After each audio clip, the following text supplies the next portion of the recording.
லாசர் மேல் இவருக்கு எத்துணை அன்பு. பார்வையற்ற இவருக்கு பார்வையளித்த இவர் காதலிக்க செய்ய முடியவில்லையா? கல்லை அகற்றி விடுங்கள். 4 நாளாயிற்று நாற்றம் அடிக்கிறேன். விரும்பினால் கடவுளின் மாட்சியை காண்பாய் என நான் உன்னிடம் கூறவில்லையா?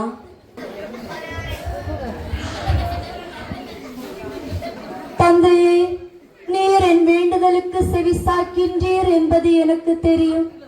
எப்போதும் நீர் என் வேண்டுதலை கேட்கின்றீர்.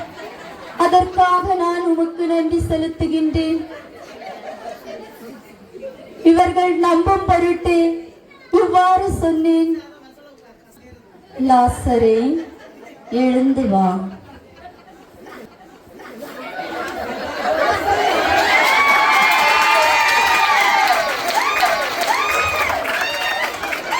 இவனுடைய கால்களிலும் கைகளிலும் உள்ள கட்டுகளை அவிழ்த்து விடுங்கள்.